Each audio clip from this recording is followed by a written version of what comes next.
Bonsoir, merci d'être venus. Vous êtes nombreux, c'est sympa. Donc merci d'être venus, voilà, à tout le public qui est venu jusqu'à la Bourse du Travail, aussi les gens qui suivent sur les réseaux sociaux, aussi aux organisateurs. C'est un événement organisé par plusieurs collectifs. Il y a le CDR Paris, les collectifs de solidarité avec le peuple catalan, la CUP extérieure et l'ANC, l'Assemblée nationale Catalogne, en France. Voilà.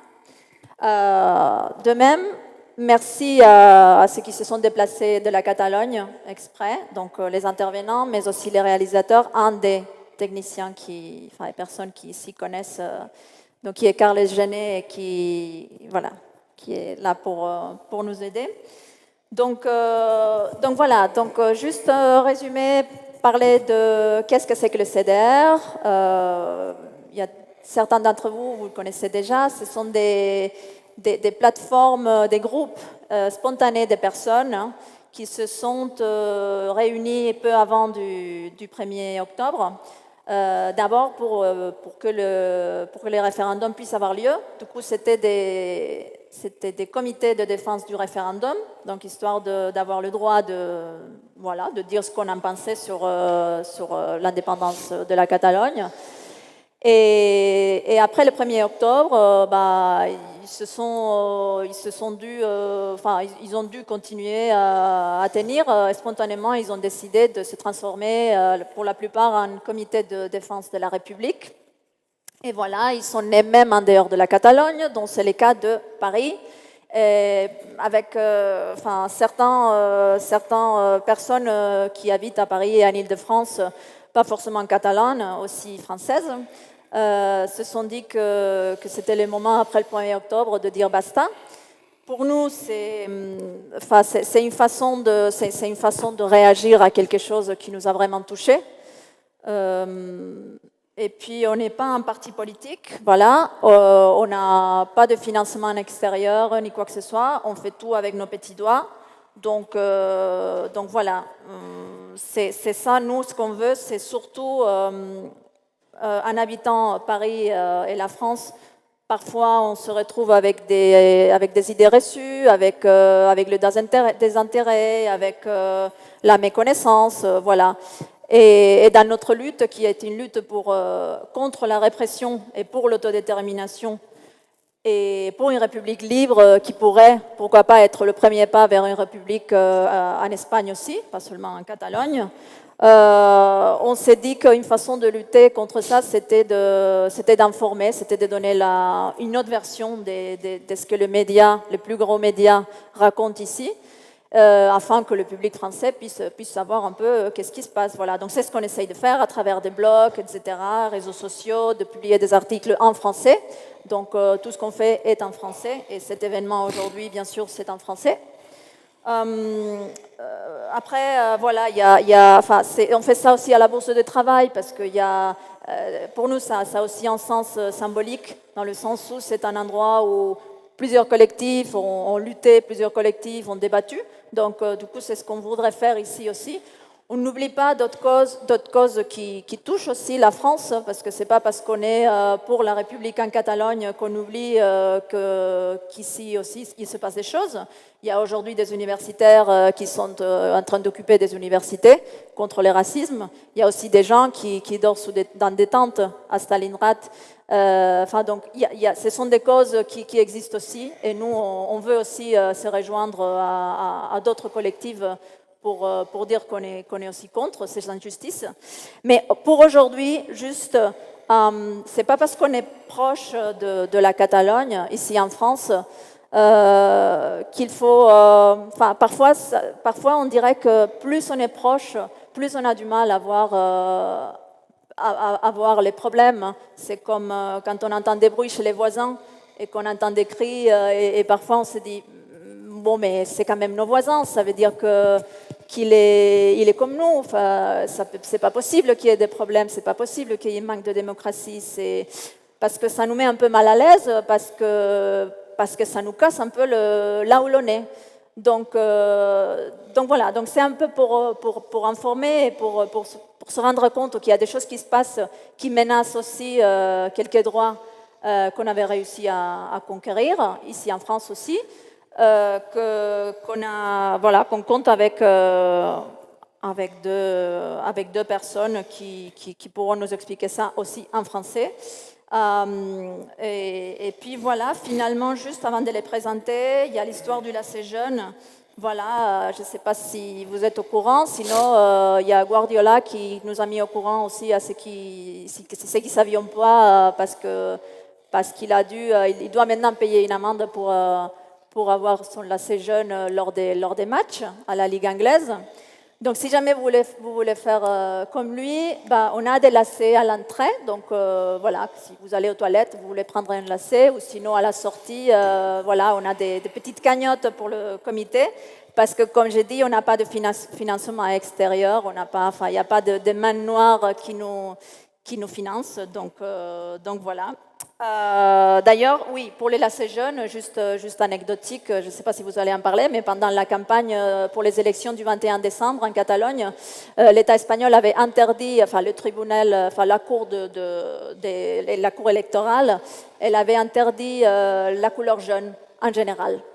Et je prononce mal jaune, mais vous savez ce que je veux dire. Donc voilà, donc je vous laisse avec les intervenants. Et puis donc, d'un côté, on a Sergi Lopez, que vous connaissez, parce que, voilà, il a beaucoup travaillé ici, dans le coin. Voilà, je suis une copine, voilà. Et d'un autre côté, on a Kim Arrufat, que vous connaissez peut-être un peu moins, qui jusqu'à il y a peu, il était, je ne sais pas jusqu'à quand, il a été parlementaire député au Parlement de la Catalogne. Et maintenant, il enseigne à l'université sciences politiques. Donc voilà, il doit en savoir quelque chose. Et il parle très bien français, tous les deux. Bon.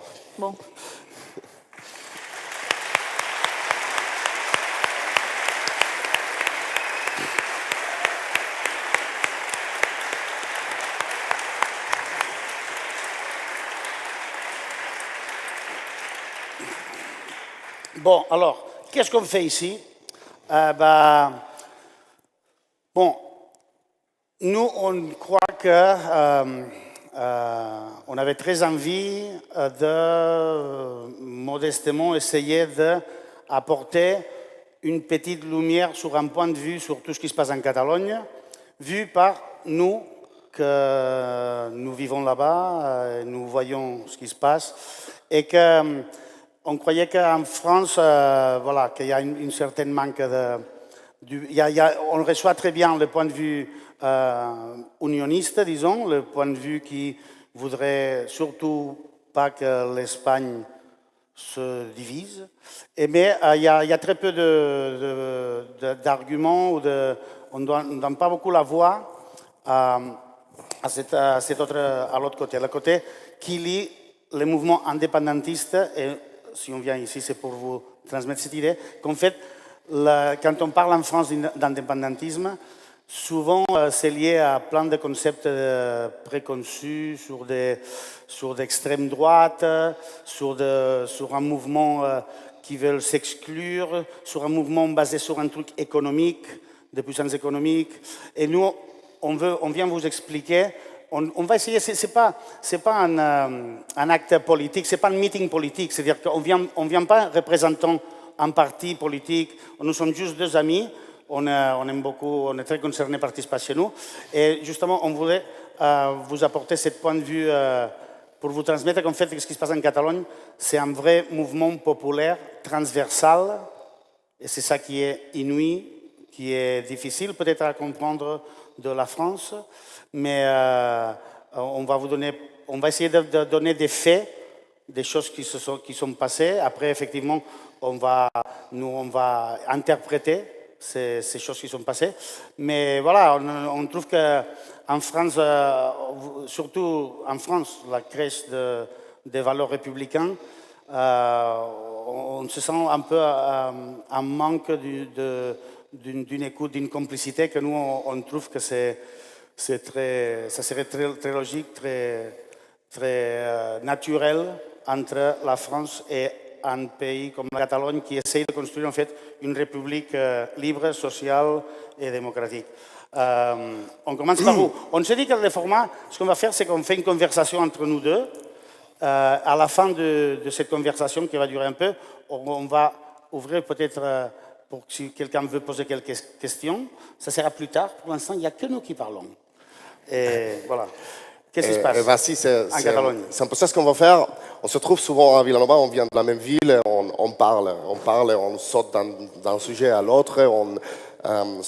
Et ça, c'est le sens d'une discussion décontractée, aussi désordonnée, qu'on aura sur essayer de raconter, de notre point de vue, il n'y a pas une seule vérité dans le monde, non, mais de notre point de vue, de deux personnes qui ont vécu de proches et dedans aussi le processus populaire institutionnel en Catalogne, on va essayer de donner quelques clés ou quelques arguments. Vous pouvez y être d'accord ou pas, c'est pas, on ne vient pas vous enseigner la vérité de Dieu, ni rien d'autre. Je voulais seulement dire avant de commencer, la dernière fois que j'étais à Paris, je viens de m'en rappeler, il y a des amis kurdes ici qui sont aussi parmi les publics, c'était... Des amis kurdes. Kurdes, du Kurdistan, oui. Du Kurdistan. La dernière fois, c'était le 9 janvier 2013, le jour après que l'État turc a assassiné 3 militantes kurdes au centre de Paris, au centre d'information du Kurdistan, je crois que ça s'appelle ici à Paris. Ça m'a souvenu de beaucoup de choses et aussi de nos amis kurdes. Merci pour venir et pour être ici aussi. Et pour commencer, donner des arguments, de faire des clés pour comprendre un peu quelque chose de ce qui s'est passé. Vous partagerez probablement beaucoup de ces arguments.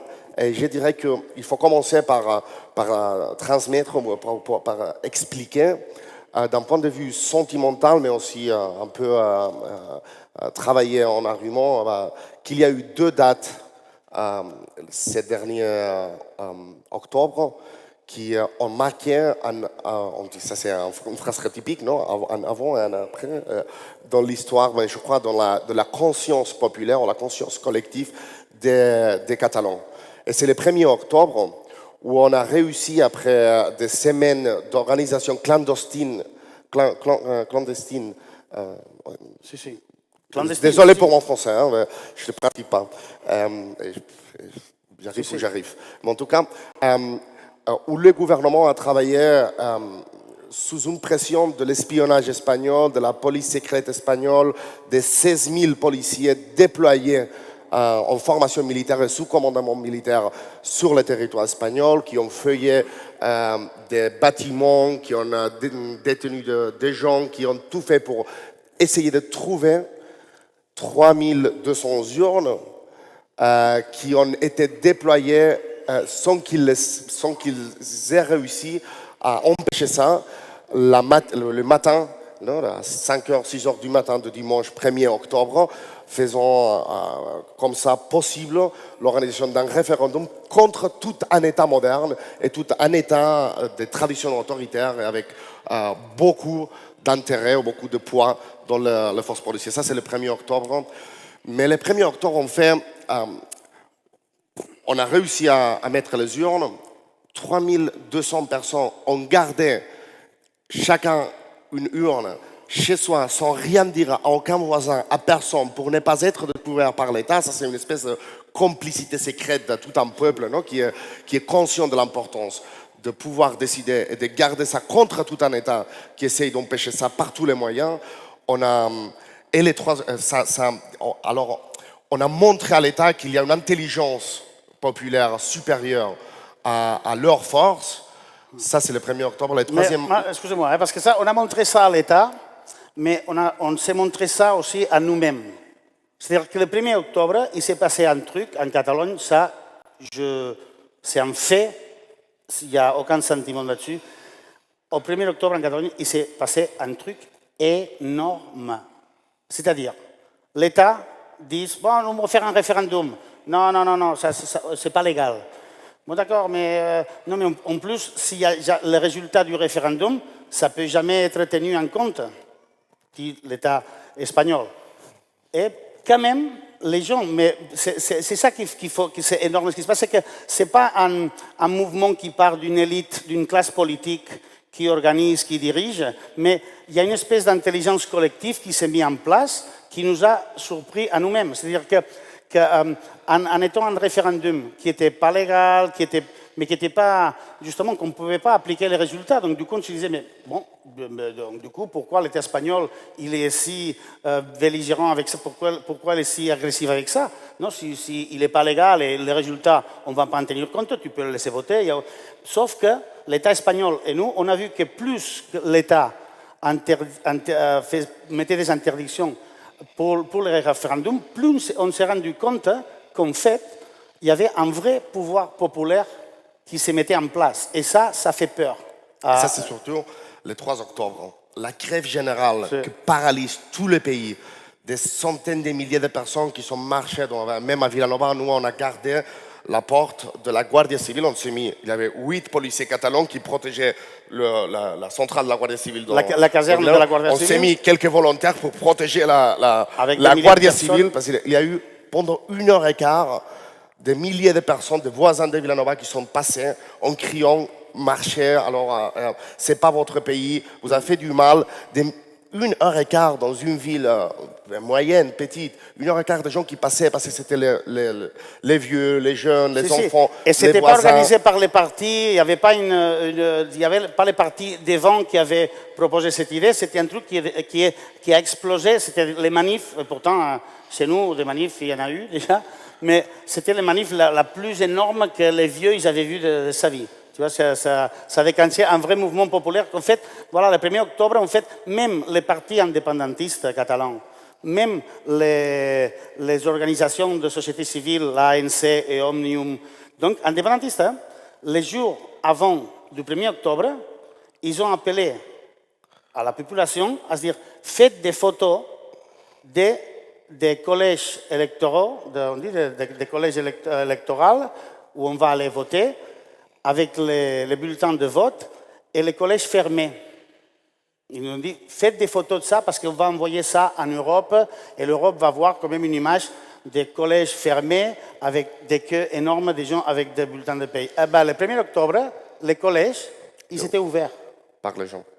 Ils étaient ouverts. Parce que la ligne qui va de le maire du village jusqu'au dernier employé de l'école qui a les clés de la porte, des gens qui ne sont pas forcément liés à un parti de droite, de gauche, qui étaient peut-être la plupart, disons, ils n'étaient pas spécialement indépendantistes, qui n'étaient pas spécialement xénophobes ou racistes ou fous. Ils sont sentis, ils ont eu l'intuition qu'ils étaient en train de lutter contre quelqu'un qui leur disait non, non, non, non, tu ne peux pas t'exprimer. Et en fait, cette position de l'État espagnol tellement fermée à ne pas parler de ça, à pas, voilà, le truc surréaliste d'interdire la couleur jaune. Tu vois, c'est un truc un peu surréaliste. Enfin, il y a plein de trucs surréalistes.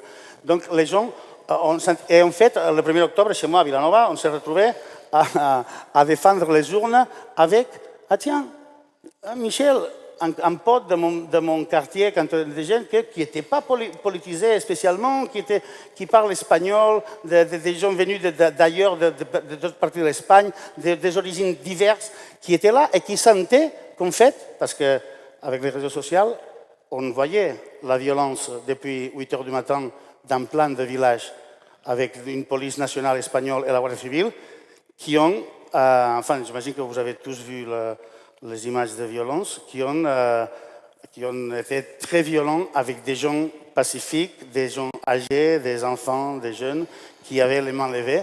Ça déclenchait, au lieu de déclencher la peur, ça déclenchait que l'après-midi, il y avait encore plus de monde dans tous les villages devant les collèges électoraux, parce qu'on sentait que quand on défendait les urnes, on défendait aussi quelque chose de plus profond qui a à voir avec un sens très profond de la démocratie. En fait, ce que nous on a senti, c'est qu'un référendum dit non légal, c'était le plus légitime de tous les référendums. Il y avait une espèce de légitimité populaire qui s'est mise en place. C'est pour ça que le 1er octobre, pour toute la Catalogne, c'est inoubliable. Tu l'as dit avant, mais on a fait 2 grandes découvertes qui ne vont pas partir de la conscience populaire dans les prochains ans en Catalogne. Le énorme pouvoir, capacité d'organisation et de résistance envers la violence et tout ça, et de bouger dans la rue et de tout bouleverser de la population, alors force populaire. Je crois ça faisait 30-40 ans qu'on avait oublié que le pouvoir en fait, il est né dans le peuple. Non, c'est prêté aux institutions, mais c'est dans le peuple. Et l'autre grande découverte, c'est que l'espoir qu'il y avait une Espagne qui, après 40 ans de dictature, avait appris à ne plus utiliser la violence contre les classes populaires, contre le peuple, à accepter la démocratie comme moyen de décider. Cette espèce d'utopie vécue ou crue pendant 30 ans s'est effondrée. Ça y est, on avait une autre fois l'Espagne qu'on croyait disparue, qu'on croyait supérée. Non, l'Espagne à nouveau, l'Espagne. Quand j'ai dit l'Espagne, ça veut dire pas tous les Espagnols. Hein. Ça, c'est une espèce. Nous, on parle comme ça, c'est l'État espagnol. Mais quand on dit l'État espagnol, on parle aussi d'une chose sérieuse. Alors, on parle de 3 des 4 grands partis en Espagne qui se sont mis d'accord pour tout faire, pour toute la violence, pour tous les prisonniers. Ils sont d'accord en tous. Ils sont plus de 2/3 du Parlement espagnol qui sont d'accord avec ça. Alors ça, c'est déjà pas le Parti populaire, c'est déjà une immense majorité des partis politiques, mais aussi c'est un État que je crois qu'à différence d'autres États avec une histoire démocratique un peu plus profonde ou un peu plus honnête, en fait, en lui-même, il est un parti politique. Il a une intelligence, il a une organisation, il a une volonté, il a des objectifs politiques et peut-être il demande de la permission parfois au Parlement espagnol, mais sinon il continue, il prend des décisions, il a des intérêts, il a des liens avec la banque, il organise l'économie. Alors il a une vie en lui-même à part des partis politiques et à part de la démocratie. Je crois qu'on l'a noté beaucoup. Ce sont 2 découvertes. La question c'est de savoir et comment ça se passe en Catalogne, comment on est arrivé jusqu'ici, qu'est-ce que ça signifie, qu'est-ce que les gens qui étaient là, tous ces gens divers, non politisés, centre-droite, gauche, anticapitalisme, qu'est-ce qui a amené la population à ces points-là. Et ça, c'est, je crois, la discussion intéressante. Mais je ne sais pas comment dire. Je sais que, par exemple, moi, j'ai la chance de travailler beaucoup en France. J'ai plein d'amis en France, plein d'amour, plein de tout.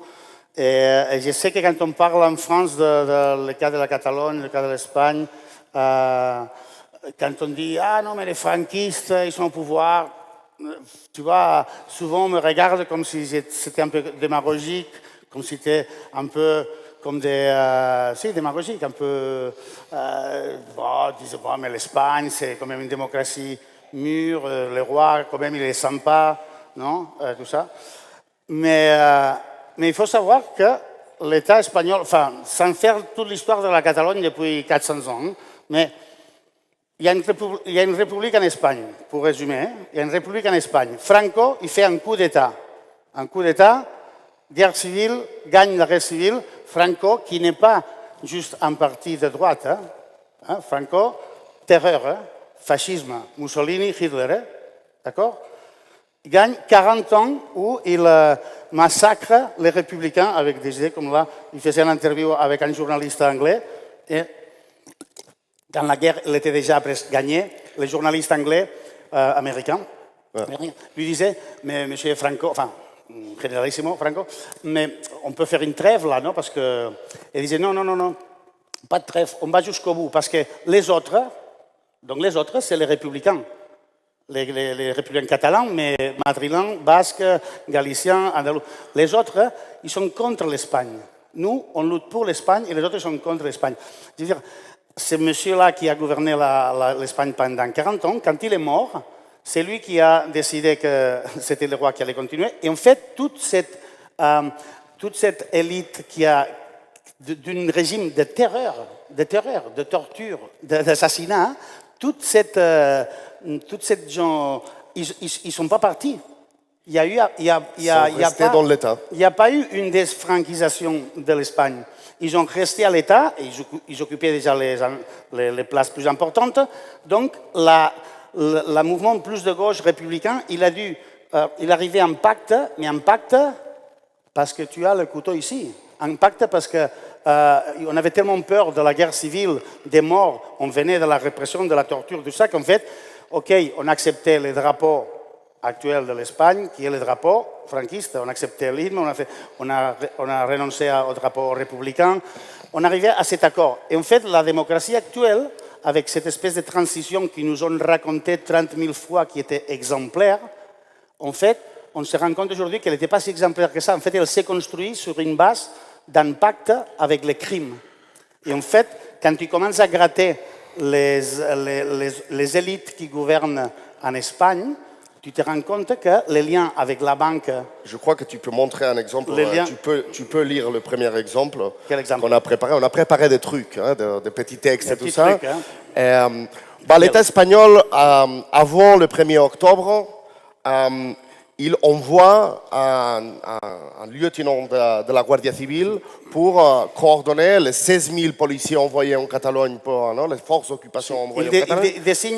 Il désigne... non Et cette personne n'est pas une personne, c'est un exemple seulement, mais n'est pas une personne quelconque. Non? Et je crois que lire une petite biographie de cette personne, la personne qui a dirigé toute la violence, je crois que ça, c'est pas une invention. Hein. Des fois, on dirait que c'est... le monsieur qui a été désigné pour la répression, s'occuper, qui était le responsable de l'action répressive des forces espagnoles, donc la Police nationale et la Guardia civile, s'appelle Diego Pérez de los Cobos. Bon. Diego Pérez de los Cobos, ça c'est un peu une biographie. Sa famille a occupé différents postes de responsabilité dans l'administration espagnole depuis la moitié du 19e siècle. Son père, Antonio Pérez de los Cobos Cuadrado, a été candidat de Fuerza Nueva, parti d'idéologie fasciste radicale, aux élections générales de 1977. Son frère, le frère de ce monsieur Diego, son frère, Francisco Pérez de los Cobos, a été président du tribunal constitutionnel, le tribunal censé défendre la constitution espagnole, qu'on en parle tellement. Hein. Il a été le président du tribunal constitutionnel du 2013 au 2017, justement la période qui correspond à la plus grande vague d'annulation des lois votées par le Parlement catalan. Il y a une vague énorme qu'après... Bon, Diego Pérez de los Cobos avait sympathisé avec les partis d'extrême droite espagnole pendant sa jeunesse. Le 23 février 1981, le jour du coup d'État du lieutenant-colonel Tejero, tous al suelo avec les moustaches et tout ça, ce jour-là, lui, il s'est présenté... Ça, c'est le même mec qui va diriger le truc. Hein. Il s'est présenté volontaire à la caserne de la Guardia Civile en uniforme de militant de la Falange pour soutenir l'insurrection militaire. En 1992, il a été l'un des 6 guardias civils accusés de violence et torture sur des détenus basques pendant leur hospitalisation à l'hôpital de Bilbao. L'État espagnol a été déclaré coupable de violation des articles 2, 4 et 14 de la Convention contre la torture par le Comité des Nations Unies contre la torture.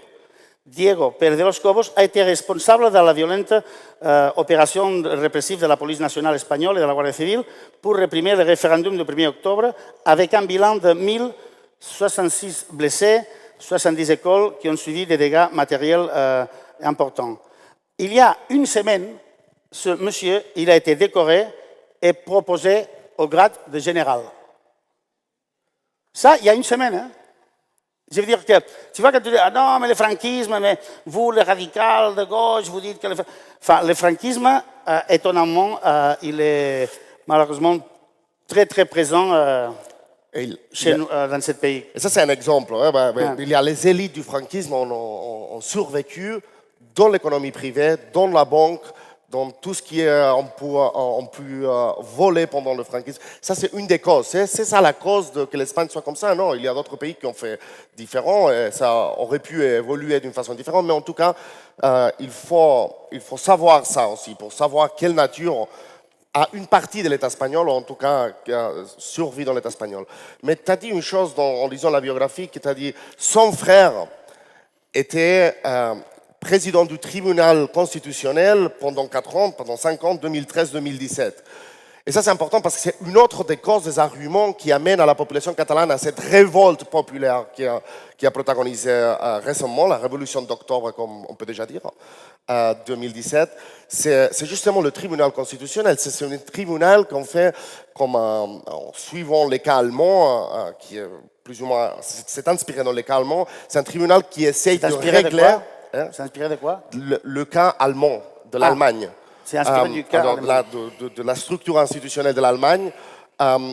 C'est un tribunal qui doit décider sur qui a raison entre les territoires qui ont une autonomie et les pouvoirs centraux.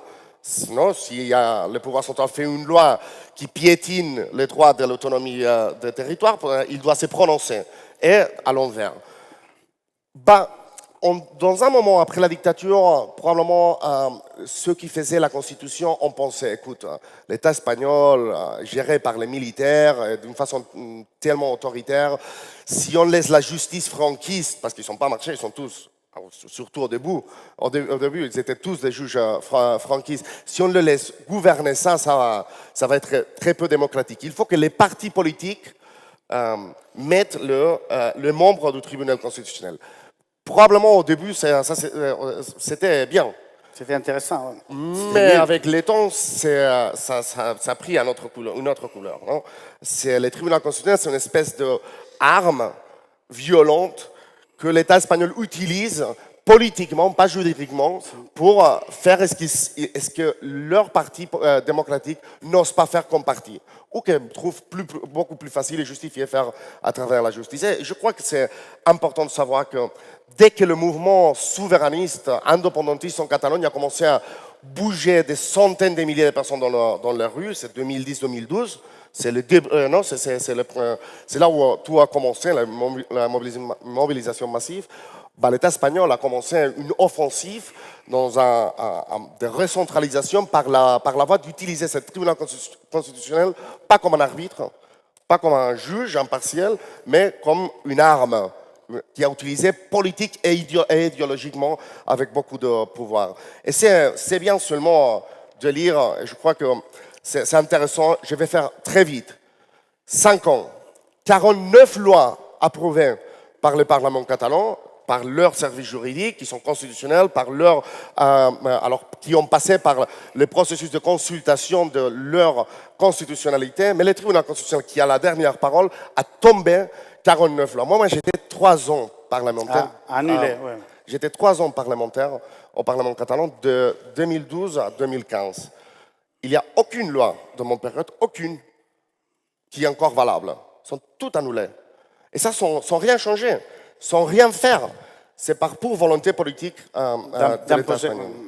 Ça tout a commencé avec l'annulation partielle de l'statut d'autonomie de Catalogne qui avait voté, qui était réfrendé. Vous savez que maintenant la Catalogne est gérée par un statut d'autonomie que personne n'a voté. Parce que nous, pas moi, mais la population, je n'étais pas d'accord, mais la population a voté un statut d'autonomie qui a été coupé dans les points les plus importants et qui est valable maintenant. Alors, on a brisé un principe démocratique, constitutionnel, basique du processus de la transition. Un accord qui était sacré. Un statut qui était approuvé dans le Parlement catalan par une majorité 90%, donc toutes les couleurs, hein, tu vois, toutes les couleurs, même des partis, disons, comme dirait, plus espagnolistes, les 90% du Parlement a approuvé un statut et le tribunal constitutionnel, même avec des blagues ou un certain sens de l'humour des fois, dit bon, venez ici, on va vous le repasser le truc. Et en fait, c'est ça qui gouverne maintenant la Catalogne. Je vais pas vous lire les 50 lois, les 49 lois qui ont été annulées, mais plus ou moins la moitié pour que vous voyez quel genre de loi interdit gratuitement, alors sans raison, l'État espagnol depuis que la mobilisation indépendantiste a commencé. Je ne dis pas les années, mais c'est 2010, 2012, 2014, 2015, d'accord? C'est loi de consultation populaire, loi sur les matières audiovisuelles, loi d'horaires commerciaux, loi des impôts à la banque, loi contre la pauvreté énergétique, loi des impôts qui accompagnent le budget, loi de consultation populaire non référendaire, loi de création des impôts à l'énergie nucléaire, loi du, je ne sais pas comment ça s'appelle ça en français, le défendeur du peuple, alors les ombudsman, catalan, loi d'action extérieure de la Catalogne, annuler aussi la commission pour la transition nationale, la taxe aux opérateurs d'Internet pour aider l'industrie culturelle, le code de consommation de la Catalogne, la loi de commerce de la Catalogne, l'agence tributaire de la Catalogne, la commission d'études du processus constituant, le ministère des Affaires extérieures qui avait créé le gouvernement catalan, la loi contre la pauvreté énergétique, deuxième fois, parce qu'on a essayé d'en faire une autre, réformer, ils l'ont annulé aussi, les impôts, la loi des impôts des logements vides, la loi des gouvernements locaux, la loi de l'égalité entre hommes et femmes, la loi qui interdisait le fracking après une lutte qui avait coûté beaucoup d'efforts aux mouvements sociaux, la loi d'interdiction de grandes surfaces commerciales en dehors des villes qui avait coûté aussi une lutte énorme des mouvements de voisins, la loi de création des villes, de municipalités, de la municipalité de Mérignac, la création d'un village, ils l'ont interdit aussi. La loi d'émergence liée au logement et contre les expulsions des familles de leur logement, qui était aussi un petit résultat d'une grande lutte, due à une grande crise créée par ça en Espagne. Le sixième livre du Code civil catalan, lié au contrat et au matrimoine et tout ça, la loi des volontés digitales, la loi du référendum, la loi de l'Agence de la protection sociale, la loi du changement climatique et encore 30 autres lois qui ont été... et ça, je crois que ce n'est pas la seule raison, mais c'est un autre argument qui a énervé. En fait, ils étaient en train d'annuler la capacité d'avoir un programme politique différent à celui que l'Espagne et leurs banques, et aussi Bruxelles, dans le sens de la Troïka, voulaient pour l'Espagne et voulaient tout centraliser. Ils veulent tout centraliser. Ce n'est pas que le 155, on parlera de l'article 155, l'intervention maintenant du gouvernement catalan. C'est la première fois qu'ils interviennent, le gouvernement catalan. Les derniers 7 ans, ils avaient déjà de facto annulé toute possibilité de que ça ne sert à rien les institutions d'autogouvernement. Et il faut, selon une phrase, tenir fortement présent. Pour les Catalans, la moitié du retour à la démocratie, c'est symbolisé par la récupération des institutions légitimes républicaines de l'autogouvernement de la Catalogne, qui sont liées aux droits démocratiques, aux droits sociaux, à gérer nos propres droits. Et ça, c'est pas seulement qui gère quoi. C'est le symbole de la récupération de la démocratie. Pour les Catalans, c'est au moins 50% cette capacité de s'autogérer dans quelques... Et ça a été annulé les dernières années. Oui, c'est pour ça que justement que le mouvement indépendantiste, moi j'étais indépendantiste déjà quand j'étais jeune, tout ça, mais on était 12 ou 15, enfin je ne sais pas, on était très peu. Et c'est pour ça que ça s'est élargi d'une façon très énorme. Et c'est pour ça que ça nous fait mal quand on entend de l'extérieur « Ah, mais c'est des radicaux, mais c'est des fous, mais ils sont hypnotisés, ils sont dirigés par quelqu'un. » C'est qu'en fait, on voudrait que l'Europe ouvre les yeux et la France, la crise des valeurs républicaines, de se dire qu'est-ce qui se passe, qu'en fait, le mouvement indépendantiste a déclenché une conscience de que cette démocratie qu'on nous avait dit qu'on pouvait parler enfin, pour le référendum, ils ont interdit les droits d'assemblée. Les droits d'assemblée, ils ont interdit de faire des débats si c'était sur le référendum. Mais même si c'était contre le référendum, c'était des situations surréalistes. Mais on ne pouvait pas faire des assemblées de plus de 12 personnes. Pour les gens qui sont un peu âgés, pas si âgés que ça, en fait, c'était comme retourner à des idées purement franquistes. Voilà, donc c'est ça, qu'est-ce qu'il fait, je vous montre avec un dessin un peu pour changer le format et bouger un peu. Mais je vous montre une chose qui est aussi très inquiétant, qui a marqué beaucoup le développement du conflit et qui continue à marquer beaucoup. Qui contrôle les moyens de communication dans l'État espagnol? Parce que ça, c'est un débat que jamais on a tenu dans l'État espagnol. Qui distribue, qui a permis ça? Pourquoi 80%, 90%... Mais qu'est-ce qui est permis, je vais vous raconter maintenant. Mais 90% de ce qu'on voit dans la télé, c'est contrôlé par des moyens, par des groupes médiatiques de droite espagnolistes, nationalistes. Dans quelle loi, lorsqu'on a commencé la démocratie, est-ce qu'on a distribué ça démocratiquement? Est-ce qu'on a dit, écoute, mais pour qu'une démocratie fonctionne, il faut que toutes les voix soient représentées. Et si on vit dans l'âge des médias, où tout se passe dans la télé, ben, il faut distribuer ça, sinon il n'y a pas de démocratie. Sinon, il y a des gens qui jouent avec beaucoup d'avantages. Mais ça a beaucoup à voir avec cette espèce de ne pas couper la dictature. Ben, vous avez le groupe Mediaset. Ça, ce sont les deux grands groupes privés médiatiques, les deux grands, les plus grands. Mediaset est contrôlé par Berlusconi. Ça, c'est les deux grands groupes qui contrôlent 99%. Non, 99%, c'est jusqu'ici. C'est jusqu'ici. C'est Ça, tout c'est ça, les plus gros. sauf la télé catalane. Ouais. Je vais vous raconter. Mais en tout cas, dans ces 90%, il y a deux grands groupes. Mediaset qui est propriétaire de Berlusconi, il n'a pas gagné aucun prix des droits humains. Vous comprenez. C'est pas une coopérative. Vous comprenez quel genre de populisme médiatique utilise Berlusconi et quel téléfilm il promeut. A3 Media contrôle aussi beaucoup de chaînes de télévision, beaucoup de ressources, et propriétaire Lara. Stop. Lara. Un autre exemple, notre petite biographie, Un mec très sympathique. Lara, un mec très sympathique. sympathique. Lara, lui, non, parce qu'il est vieux, mais il n'est pas assez vieux. Mais son père, ou je ne sais pas si son père ou son grand-père, je me suis perdu dans la famille, mais en tout cas, directement lié par la première ligne, il est entré avec les tanks à Barcelone par la diagonale. Disons 1939. À la fin de la guerre civile, quand les tanks ont entré à Barcelone... Par la rue diagonale de Barcelone, il est entré comme force d'occupation. Et lorsque beaucoup de militaires sont entrés là, ils devaient gérer un pays qui était vachement majoritairement républicain et qui est parti en France ou au Mexique. Alors il devait occuper toutes les places du gouvernement et tout ça. Et on lui a dit à lui, militaire, on lui a dit gère le truc des moyens de communication. Il a dit je n'ai aucune idée, mais je commence à gérer ça.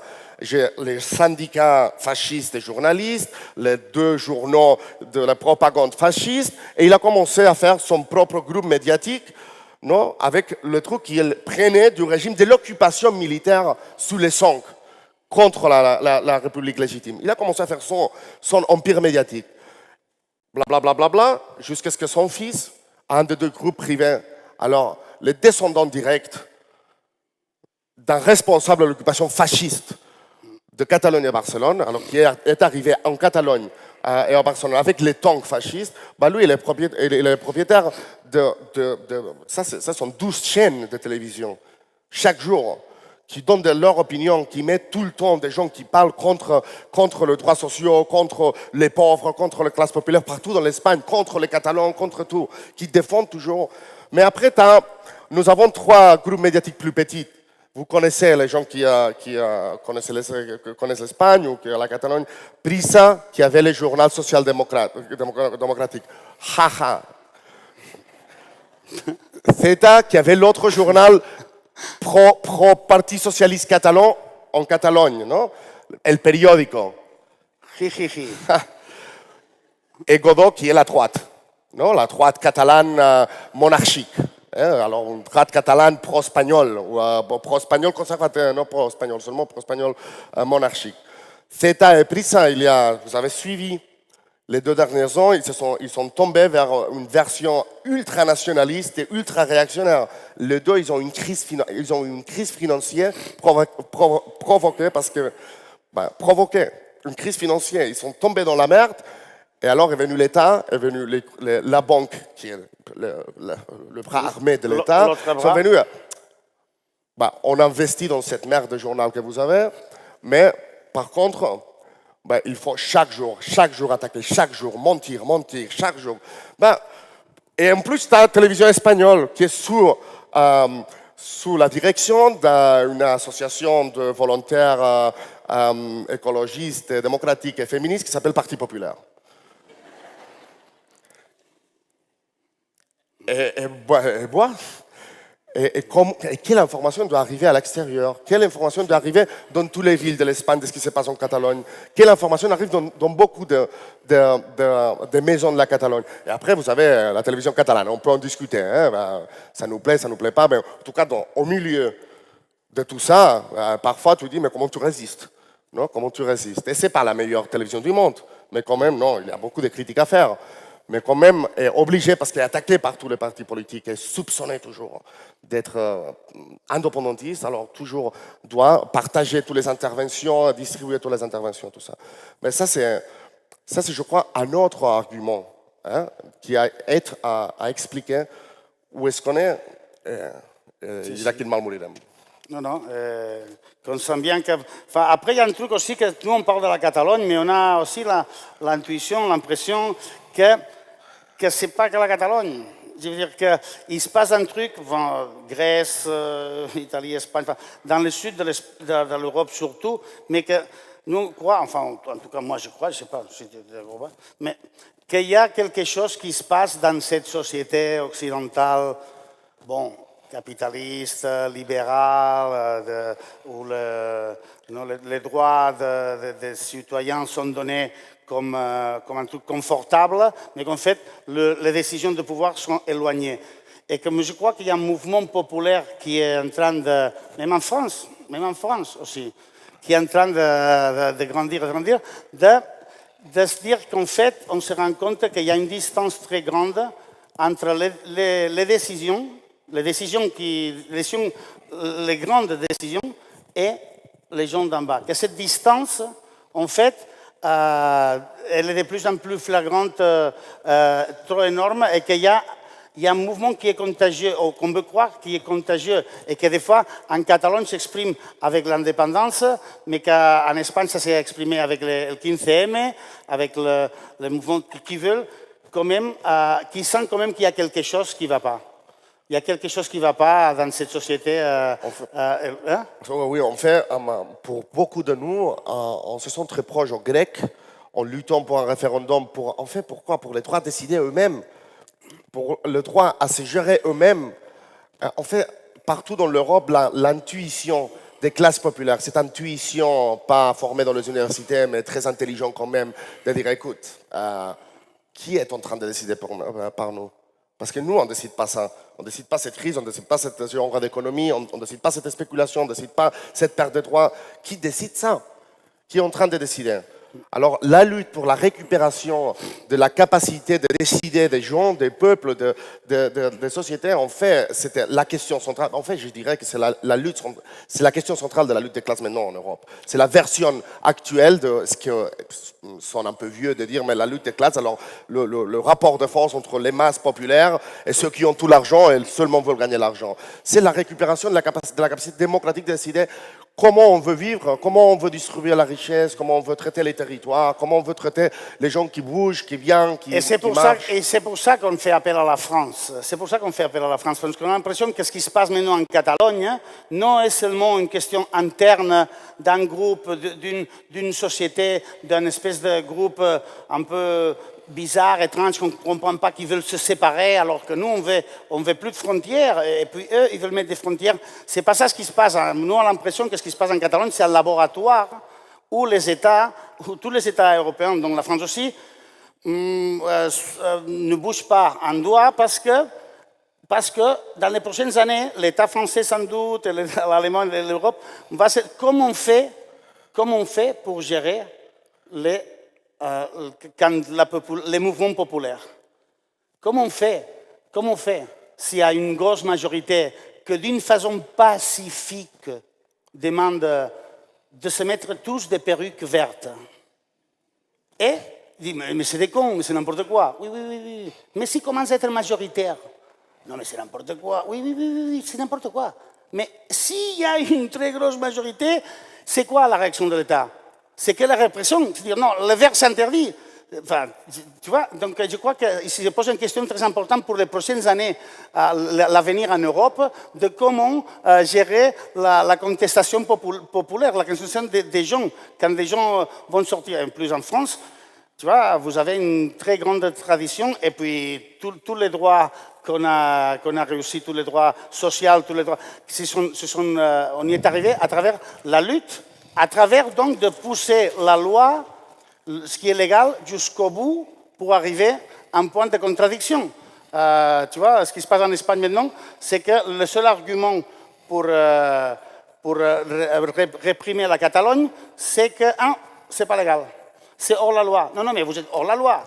Oui, mais toutes les luttes sociales, toutes les luttes, tous les droits de la femme, tous les droits des Blacks aux États-Unis, toutes les luttes se sont gagnées, tous les droits se sont gagnés à travers d'une lutte qui a poussé la légalité jusqu'au bout, jusqu'à un moment où on s'est dit, bon, là c'est flagrant, il faut faire quelque chose. Donc, voilà, je veux dire que pour nous, c'est une alerte pour la France et pour l'Europe de se dire, c'est peut-être bientôt à vous. Hein. Bah, moi, en plus, je crois que ça a commencé il y a toujours eu des États autoritaires, mais l'impact de la Turquie et l'impunité qu'il y a eu la Turquie à côté de l'Europe, de réprimer, emprisonner des profs, interdire des journaux et tout ça, et l'Europe qui a rien fait, qui a rien dit, qui pouvait rien dire, hein, je ne questionne pas, mais ça a donné de l'impunité, hein, ça a donné de l'impunité aux autres États de dire, écoute, en plus, ça marche. Si tout le monde est en prison, je n'ai pas d'ennemis dans la rue, non, mais ça marche, il n'y a personne qui sanctionne, l'ONU ne dit rien, personne ne dit rien, mais alors on peut faire ça, on peut solutionner tous les problèmes démocratiques par la voie autoritaire. Mais on disait que c'était important, je crois, dans les sentiments de beaucoup de gens, cette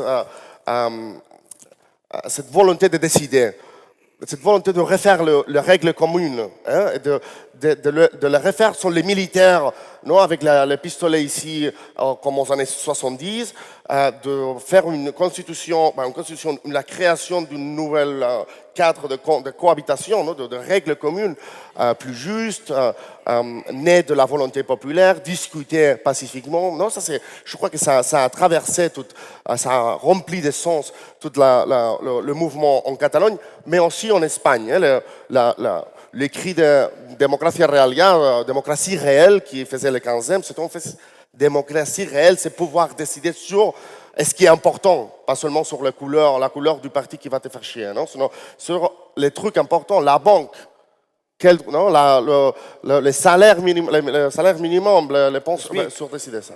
Ça s'appelle processus constituant. Ça, on l'a appris beaucoup, je crois qu'on a appris beaucoup de processus constituant qu'on a vécu dans quelques pays de l'Amérique latine après beaucoup d'années de pauvreté, de mesures néolibérales. Parce que le processus constituant, c'est quoi? C'est accorder que la constitution de l'État où tu as vécu jusqu'à maintenant n'est plus valable parce qu'il y a une majorité qui n'est plus d'accord, et ouvrir un débat, non, citoyen parmi les partis et tout ça, qui puisse donner de nouvelles bases. Hein, d'accord avec la volonté des gens. Alors, décider ton avenir de ton pays, c'est les leçons premières de la démocratie, non? C'est ça.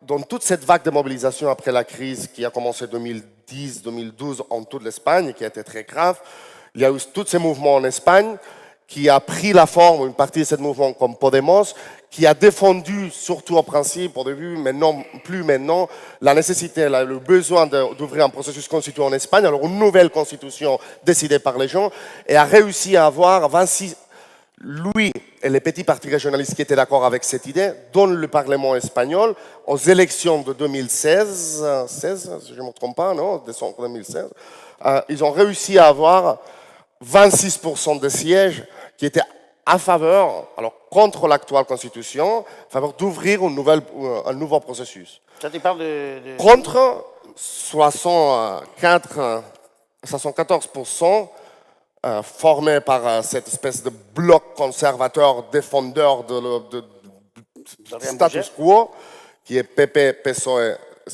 qui font exactement la même chose quand il s'agit de l'État, qui étaient contre, qui sont pour faire maintenir la constitution d'il y a 40 ans, née de l'accord avec le fascisme. C'est maintenir la constitution, voire la blinder. La blinder en plus on peut plus même pas ramasser tout prononcer, ce ils quelques ont mots. le centre le plus dur du nationalisme espagnol, l'aristocratie la plus dure du centre de l'Espagne pense qu'ils ont trop donné ces 30 ans et Qu'ils ont trop cédé. ils ont trop cédé. Dans les négociations de la transition, ils ont l'impression qu'ils ont il y avait trop de droits de travailleurs, trop de droits sociaux, trop de droits aux autonomies territoriales et qu'il faut récupérer. Il faut récupérer parce que c'est là où commence le problème et les mobilisations des gens, que les gens ont commencé à croire qu'ils ont des libertés. Et ça, il faut en finir. Le problème, c'est que, et ça explique aussi quelque chose, le problème, c'est qu'en Catalogne, le consensus plus ou moins explicite dans les campagnes électorales et dans les programmes électoraux des partis politiques ont donné comme résultat aux élections d'il y a 2 ans que 60% des sièges au Parlement de la Catalogne étaient d'accord à effacer à laisser en arrière la Constitution espagnole et ouvrir un processus constituant.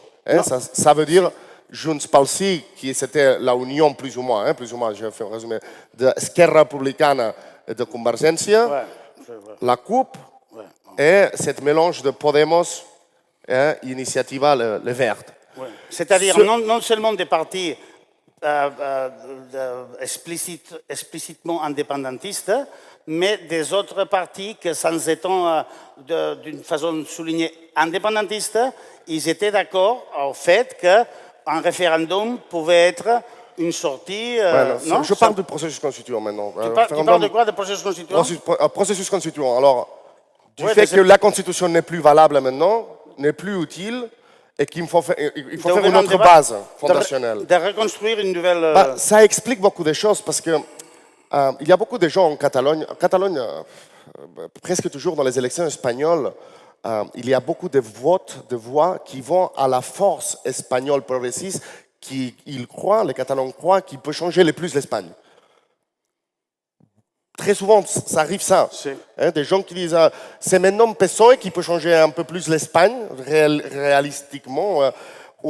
Dans ces élections, beaucoup ont voté Podemos, d'autres ont voté indépendantistes et tout ça, mais la sensation qu'en Espagne ne va rien changer, que nous avons vécu tous ensemble, une crise économique, sociale, une recentralisation des droits, des pouvoirs, un autoritarisme énorme les 10 derniers ans, et que le résultat de tout ça, c'est que 74% des sièges au Parlement appartiennent au régime. Ils disent non, ouais. Ça va jamais changer. Pendant qu'en Catalogne, c'est pas la fête. C'est pas le paradis, oui. Mais en tout cas, il y a des possibilités plus avancées de déclencher des processus de changement, pas peut-être des changements petits, je sais pas, je ne suis pas certain de ce qui peut se passer, ou ce qui pourrait se passer, mais en tout cas, les possibilités d'entrer. Et ça explique aussi quelque chose, cette sensation de que nous, on peut marcher, on a une voix, on a une majorité, on peut rêver. En fait, il y a même l'idée que, tu vois, par rapport à un truc qu'en France, c'est difficile à comprendre par rapport à l'indépendance, pourquoi vous le séparez, l'idée fédéraliste. C'est-à-dire que le nom fédéraliste, le nom en Catalogne, en Espagne, c'est associé à une façon, disons, une formule, on ne sait pas très bien ce que ça veut dire, mais ça veut dire non indépendantiste. D'accord? Mais en fait, la Catalogne, qui est une région... Alors, pourquoi? Je ne sais pas pourquoi. La Catalogne, c'est une région de tradition républicaine, comme Madrid aussi, et comme d'autres parties de l'État espagnol. J'ai parlé de quoi? De fédéralisme. De vrai? De fédéralisme. Exactement. Qu'en fait, le sentiment républicain en Catalogne aurait peut-être acheté et serait très d'accord avec une idée vraiment fédéraliste de l'Espagne. Mais vraiment, ça veut dire il y a eu un moment où il y a eu Podemos même Zapatero, il a parlé une fois de l'Espagne comme un État plurinational. Alors, c'est un concept qui dit, quoi? Ben oui, un État, ce n'est pas forcément une nation, mais un État qui englobe ou qui partage plusieurs différentes nationalités et qui arrive à cet accord. Ben, cette idée, en Espagne, moi, quand ils ont parlé de ça, il y a quelques années, moi, je me suis dit, l'indépendantisme, il est mort. Parce que si l'Espagne propose vraiment une idée fédéraliste, c'est-à-dire c'est un État plurinational, alors bon, chaque nationalité, on va négocier, on va voir. Mais en fait, ce qui se passe, c'est qu'on se rend compte que la seule façon d'arriver même au fédéralisme, à une relation fédérale, c'est qu'avancer. C'est qu'avancer, que si on n'avance pas vers une idée d'indépendance et de procès constituant pour inventer entre tous, pour débattre comme on voudrait que ça soit une nouvelle république, si on attend, on ne va jamais rien changer. Cette idée de désespoir un peu depuis des années d'essayer de négocier et d'arriver nulle part, c'est vrai que c'est très ancré en Catalogne. Il y a une question, je ne sais pas si c'est très lié, mais ça m'a rappelé une question qu'on sent beaucoup, surtout à l'étranger, non? Quand tu es catalan, écoute, mais, oui, les raisons là, je les comprends, je les peux les comprendre, je les arguments là, je vois, mais pourquoi vous séparez? Non, pourquoi vous séparez?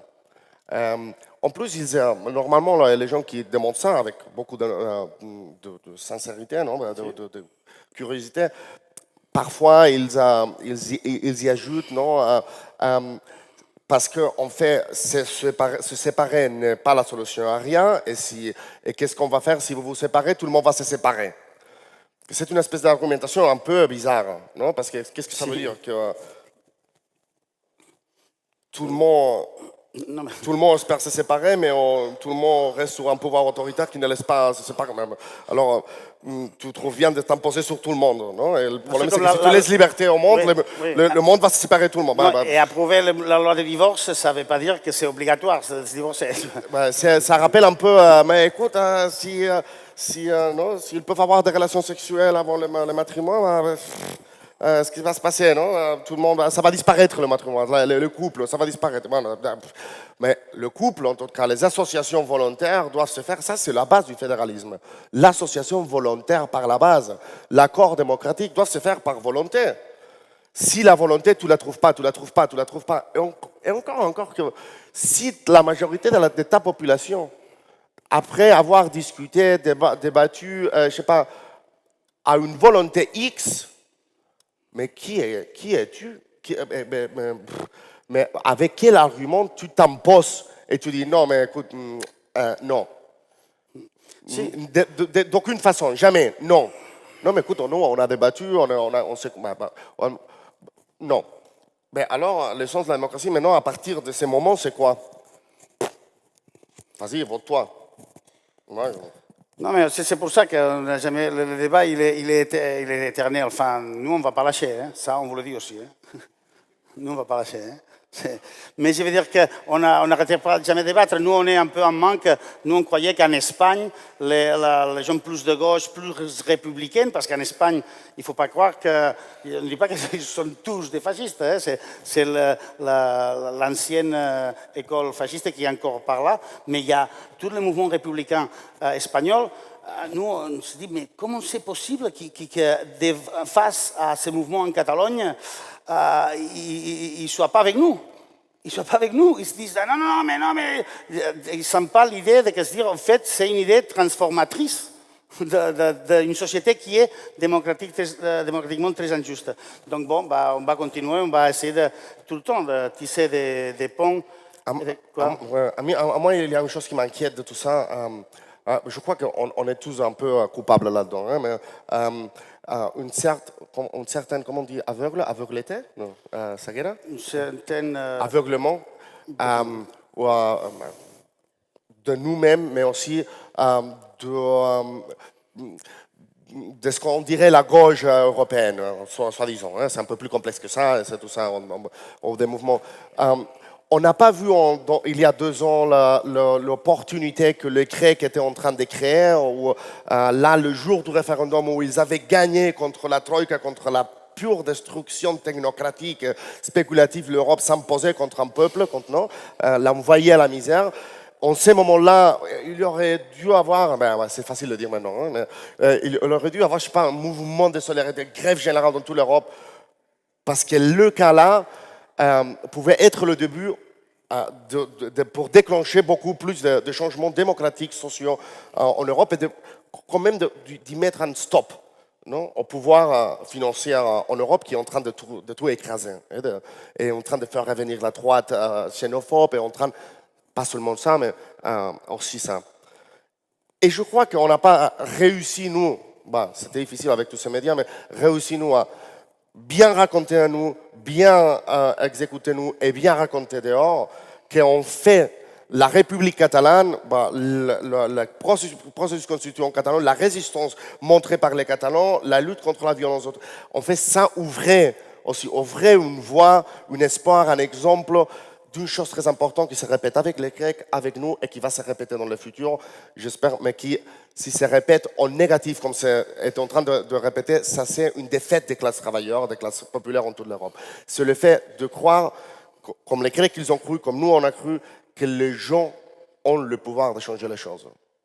Mais si on ne réussit pas à le faire vérité, à le faire vrai, que les gens sont non seulement le droit et la légitimité, mais la capacité de changer des structures de status quo pour améliorer la société, si on n'est pas capable de faire ça, ça c'est une défaite morale pour toutes les classes populaires en Europe qui vont, et ça c'est déjà en train de se passer, c'est une des raisons probablement de la croissance de l'extrême droite, des solutions autoritaires, de dire mais non, mais s'organiser dans la rue, parler beaucoup, lutter, résister, faire parler entre tous et construire démocratiquement, ça c'est très beau, mais ça ne fonctionne pas. Tous les États, tous les pouvoirs sont contre et c'est impossible. Et alors, je m'en fous.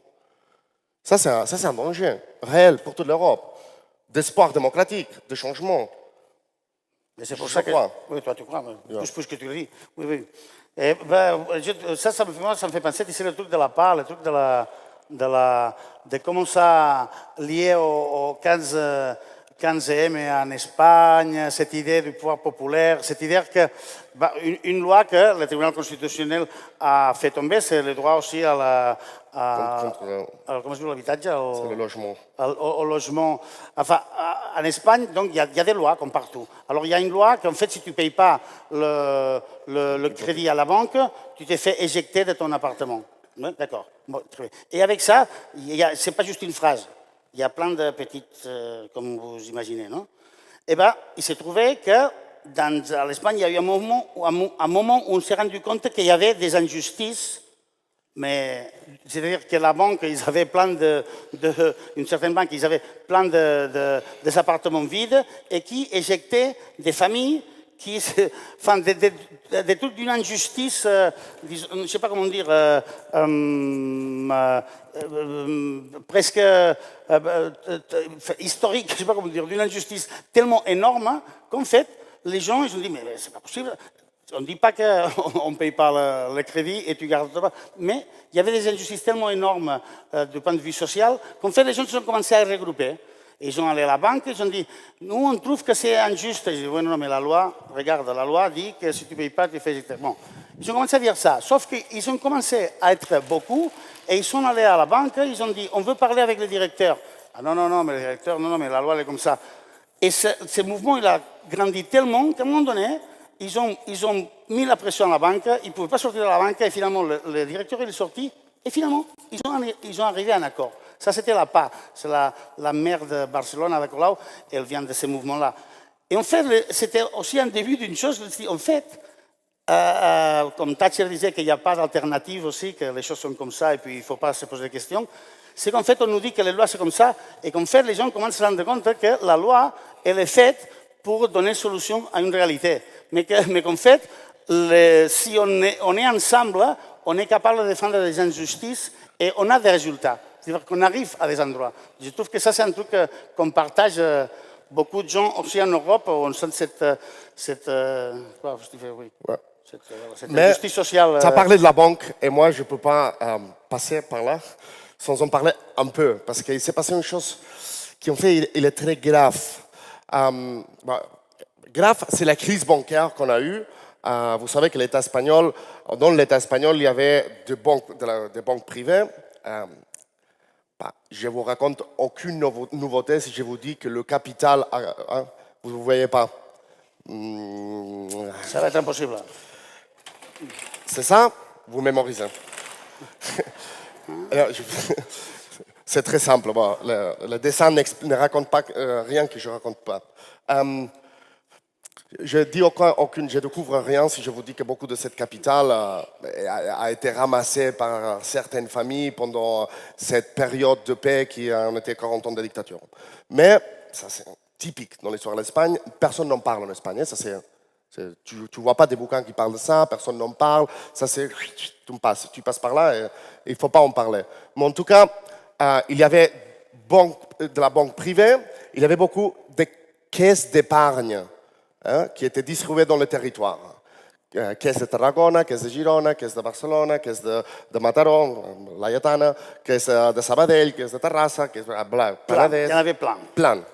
Alors, il y avait un pouvoir financier distribué entre grandes banques privées, moyennes caisses d'épargne, qui n'étaient pas socialistes, n'étaient pas coopérativistes, mais qui avaient un lien avec les territoires, non, qui finançaient les activités culturelles, en tout cas. Et qui avaient un sens social quand même. Oui, et qui, dans certains argent, ils devaient le retourner en forme d'aide sociale. Ça avait disparu les derniers temps aussi, mais en tout cas, ce modèle, avec la crise bancaire, l'État espagnol arrive, met tout l'argent public pour sauver la banque, parce que c'est un État fondé sur la banque, alors depuis l'Empire espagnol, tout l'argent et l'or qui était tout ça, mais c'est fondé sur l'importance de la banque, c'est là où il y a le pouvoir. Il donne 60 000 millions d'euros, donner de notre argent à la banque privée, dans un marché capitaliste où on m'avait dit toujours que si tu perds, tu perds, non? Si tu gagnes, tu gagnes. Mais en tout cas, en ce moment, non. C'est une espèce de capitalisme d'État où si on gagne l'argent, c'est privé, mais si on perd l'argent, c'est public. Le coût social de ça, c'est public. On le paye entre tous. D'accord. Et plus ou moins 240 000 millions d'euros ont été prêtés à la banque privée. À toute la banque, non. Aux caisses d'épargne, d'abord, on leur a dit, vous perdez beaucoup, c'est la crise financière des hypothèques, de bâtiments, de la spéculation, ça s'effondre. Il faut vous mettre ensemble, il faut tout vendre, n'importe à quel prix, tout vendre. Qui achète ça? Ces banques vont acheter les bâtiments de tous les bâtiments à très bon prix de toutes ces caisses. Il faut vous mettre ensemble et après l'État nettoie ces caisses d'épargne et leur donne ces caisses d'épargne à la grande banque qui va pas retourner l'argent public qui ont reçu. C'est pour ça que Banque Sabadell a maintenant beaucoup de bureaux dans le territoire. Ils ont grandi 5 grandes banques, dont 2 ont les sièges en Catalogne. Qu'est-ce qui s'est passé après la déclaration d'indépendance? Avant la déclaration d'indépendance, qu'est-ce qui s'est passé? Quelles ont été les 2 premières entreprises qui ont utilisé une annonce publique de dire « je m'en vais de la Catalogne comme menace » pour changer la volonté démocratique et politique qui est en train de se passer dans le Parlement de la Catalogne, qui ont utilisé leur pouvoir, leur dette avec l'État espagnol, qui leur a donné de l'argent, de bâtiments, de caisses d'épargne. Ça, c'est une dette de la banque à l'État espagnol qui a dit, et qui a utilisé la banque pour changer le débat politique. Mais ça, c'est grave. Ça, c'est normal aussi. Dans le monde où on vit, ça c'est grave, parce que si la banque va être utilisée, si la banque privée va être utilisée pour changer les décisions politiques par l'État, on parle, non, alors de si on veut ou on ne veut pas la banque privée. On peut en parler, non? Parce que s'ils vont être un parti politique, on vit en démocratie. Ou tu es un acteur privé, ou bien tu es un acteur public élu. Mais les 2 choses, ce sont les voies qui amènent au coup d'État, à l'autoritarisme, au gouvernement de l'oligarchie sans le peuple. Et ça, c'est grave. Et ça, maintenant, c'est pour éviter l'indépendance de l'Espagne. Il y a des gens au reste de l'Espagne, quelques qui sont contents. On a lutté contre l'indépendance. Après, ça va affecter tout le monde. Ce sont des mesures qui ne se sont pas faites seulement contre la Catalogne. Je crois que c'est maintenant nécessaire que tu lis le bilan de la répression le 1er octobre, parce qu'on parlera après de répression. Un truc, je crois que de l'extérieur, on ne se rend pas compte de ça. Mais je lis ça, tu vas voir, c'est très court ça. En fait, non, je dis ça parce que, voilà, parce qu'on a l'impression que je dis, ah oui, mais ça va. Maintenant, par exemple, on nous vend, en Espagne, en Catalogne et en France aussi, que la situation en Catalogne s'est normalisée. La situation s'est normalisée, non? Alors que la situation, elle n'est pas du tout normale et la preuve, c'est des petites indications. Le bilan après le 1er octobre, le référendum d'autodétermination, la question que les gens votaient, ce n'était pas indépendance oui ou non, c'était toi tu voudrais que la Catalogne devienne un État indépendant en forme de république? La question c'était ça, juste je le dis parce que... Voilà. Le bilan de la répression de l'État espagnol dans le contexte du référendum du 1er octobre, il y a quelques données. Il y a eu 1066 blessés par violence policière, 150 web fermés sans ordre judiciaire. Je ne sais pas si vous vous rendez compte, imaginez que ça arrive en France. 150 web fermés sans ordre judiciaire. 139 agressions fascistes contre des personnes qui n'étaient pas signalées ni condamnées. 1100 personnes accusées et mises en examen, 1100 personnes, parmi lesquelles, attention, il y a 712 maires. La totalité des maires en Catalogne, c'est 948. Ça, c'est la totalité des maires de toutes les couleurs. C'est 948 maires. Il y en a 712 qui sont accusés et mis en examen. Il y a eu aussi la destitution de tous les gouvernements catalans. Il y a 250 hauts fonctionnaires qui ont été révoqués. Il y a eu, forcément, vous connaissez, la dissolution du Parlement et 4 exilés à Bruxelles, 1 exilée à Genève et 4 prisonniers politiques. De ces 4 prisonniers politiques, c'est marrant parce que, tu vois, avec cette idée que l'État espagnol, la division des pouvoirs entre la justice, le pouvoir politique, tout ça, c'est les 4 exilés à Bruxelles, l'autre exilé à Genève et les 4 prisonniers politiques, comme par hasard, c'est les 3 leaders des 3 partis politiques qui ont la majorité absolue au Parlement catalan, les 3 leaders. Et puis, il y a aussi en prison les 2 leaders de l'ANC et de Òmnium, donc les 2 associations civiques non violentes les plus importantes en Catalogne. C'est-à-dire qu'il y a les 5 leaders, on va dire plus importants de tous ces mouvements qui sont ou à l'exil ou en prison. C'est-à-dire que pour nous, c'est un peu comme évident que non seulement c'est des prisonniers politiques, mais que c'est des otages. C'est-à-dire que quand il y a des gens comme ça en prison, alors la situation en Catalogne évolue et ils regardent en disant, voilà, maintenant tout devient normal. Attention, parce que c'est un truc très émotionnel aussi d'avoir ces leaders, les leaders surtout des organisations civiques, pacifiques. Tu vois, c'est des gens qui ont poussé au pacifisme, qui ont poussé au calme. Alors, c'est des gens qui ont des familles, donc les gens les connaissent. Catalogne, c'est comme un petit pays. Donc, tu vas te dire, attention à ce que vous faites parce que les autres, ils vont se taper 20 ans de prison. Tu vois, on rigole moins, tu vois, ça fait 4 mois qu'ils sont en prison. C'est quand même un truc d'une gravité énorme. Bon, je crois qu'il faut, tous les Catalans ici, j'imagine que vous le savez, vous êtes conscient de ça, évidemment, non, mais il faut se le répéter tout le temps et se rendre compte de l'importance, la gravité de ce qu'il est en train de faire avec les exilés et les prisonniers politiques. L'État espagnol, par la qualité de ce qu'il fait, pas par la quantité, parce que, bon, 4 prisonniers, 6 exilés, bon, c'est un bilan en quantité assez petit, non? Avec l'histoire qu'on a, dans la guerre civile, l'année 1939, il y avait 500 000 détenus dans les prisons espagnoles et 500 000 réfugiés exilés à l'extérieur. Alors, ça, c'est très peu. Mais la qualité de ce qu'il est en train de faire, c'est l'État espagnol, son jugement.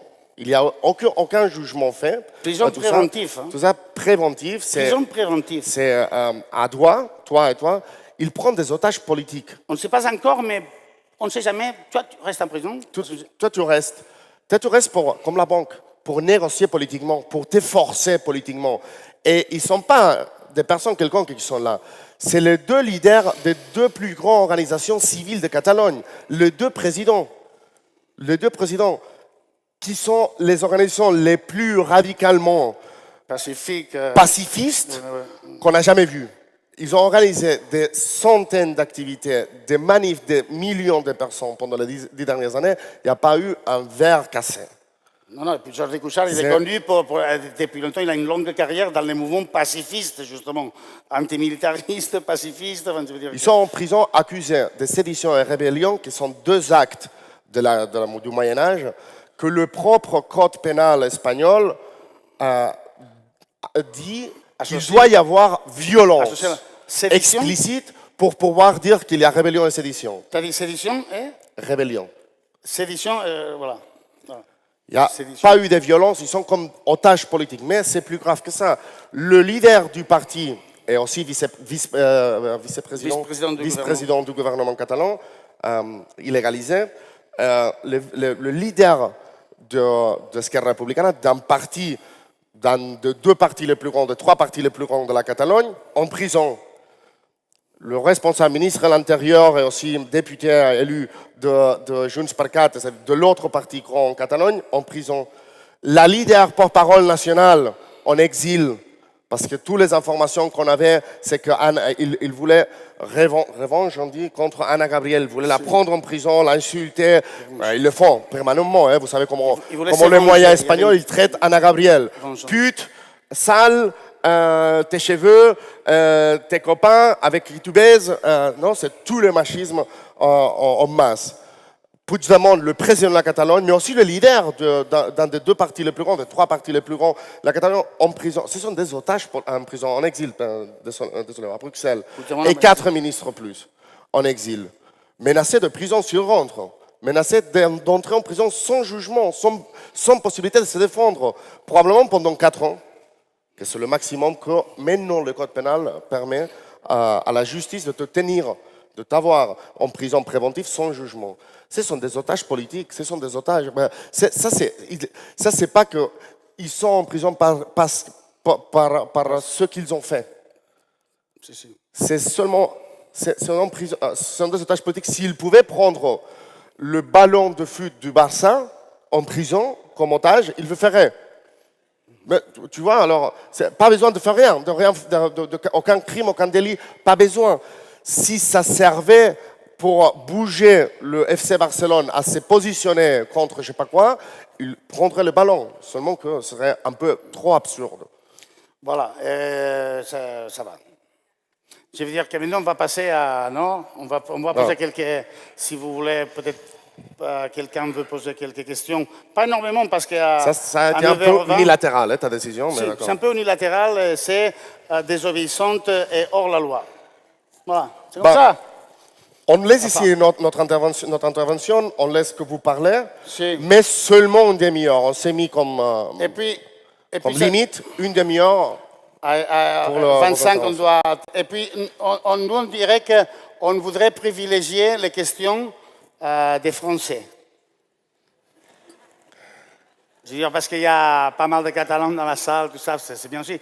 Mais ça serait bien que les Français se manifestent ou qu'ils exposent ses doutes ou ses contradictions, ou je ne sais pas. Bon, j'interviens pour la Ligue trotskiste de France. J'interviens pour la Ligue trotskiste de France, la Ligue communiste internationale.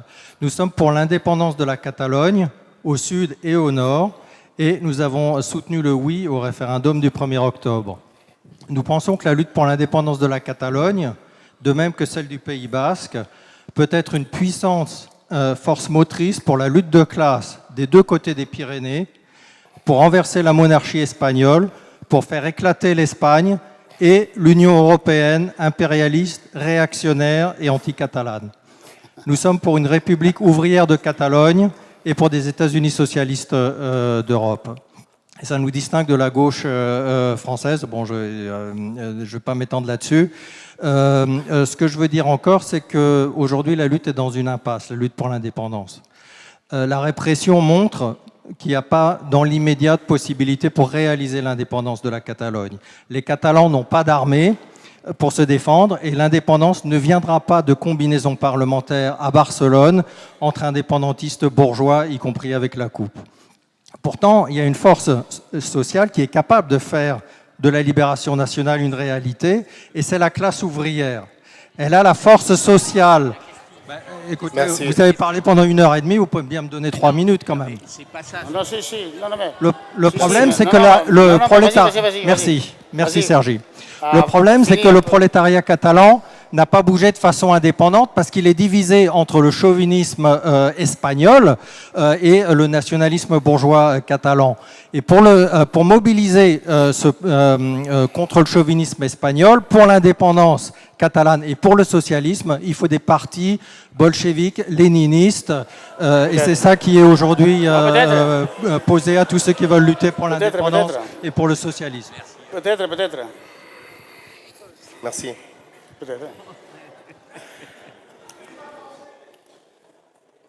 Peut-être. Qui Qui- Ah, tu as le micro et tout. Ah, vous avez le micro et tout. Oui, allez-y. Ça marche pas? Je sais pas. Voilà, c'est bon. Ouais. Voilà, donc je voulais déjà vous féliciter pour le combat que vous menez. Vous dire que ça fait longtemps que les Français sont à vos côtés. Mes parents ont déjà lutté pour la guerre d'Espagne il y a 80 ans. Moi, j'étais très petite quand je suis allée faire des manifestations contre les suppliciés de Burgos, contre le gouvernement espagnol, contre la royauté espagnole et le franquisme. Je préfère rester assise parce que j'ai un pied cassé, si ça dérange personne. Voilà, donc c'était pour vous dire qu'on est à vos côtés. Dans l'exposé que vous venez de faire, j'avais l'impression que vous aviez, vous, l'impression qu'on n'était pas conscient ou que vous auriez eu à nous convaincre de votre bonne foi, de votre pacifisme, de votre bon droit. Et je voulais juste vous dire qu'il n'y a rien à convaincre, parce que quand on a affaire à quelque chose comme un gouvernement royaliste et franquiste comme l'Espagne, on n'a rien à prouver de sa bonne foi. Donc déjà de ce côté-là, je pense que les Français sont totalement conscients du combat que vous êtes en train de mener. Vous avez ensuite parlé des Grecs, il y a 2 ans, qui effectivement en ont pris plein la tête, et qui, parce que c'était en été, parce que les gens avaient envie d'être en vacances, parce qu'il y avait d'autres qui débarquaient des côtes d'Afrique du Nord vers la Grèce ou vers la Sicile, ou en tout cas vers les côtes privilégiées. Personne n'avait envie de s'emmerder avec ça, c'était en plein été. Et ça, c'est aussi une partie du problème que vous avez, c'est-à-dire à rendre des gens qui ne sont pas conscients. C'est vrai des Espagnols. Déjà, moi, je trouve que, je ne sais pas si je me trompe, bien que je sois relativement au contact du terrain, si je dis que je trouve que les Espagnols, dans leur ensemble, apportent un peu de soutien, mais peut-être pas tout le soutien qu'ils pourraient vous apporter. Voilà. Moi, vu de ma petite place de Française, ça me choque que vous n'ayez pas plus de soutien dans votre combat pour une république. D'autant que c'est effectivement un pouvoir usurpé que vous avez à la tête de votre pays.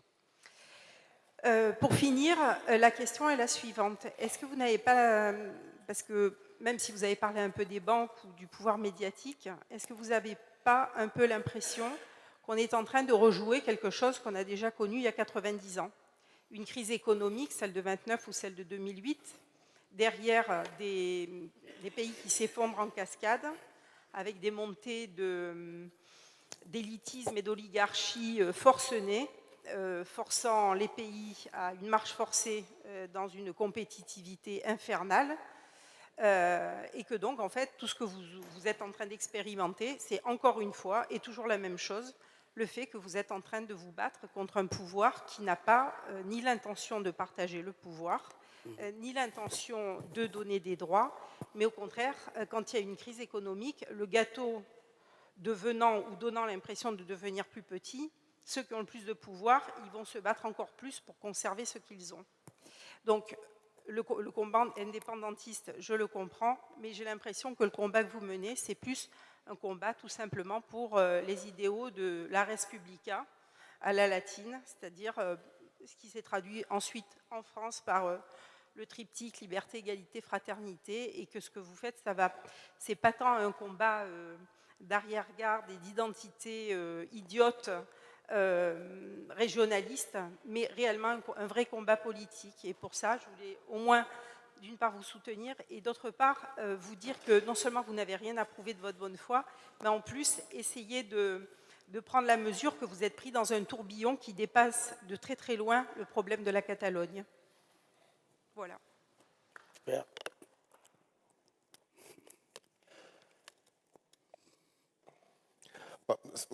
C'est pas nous, non, qui donne la parole, non? C'est quelqu'un d'autre qui est en train de choisir. Il y a des gens qui lèvent.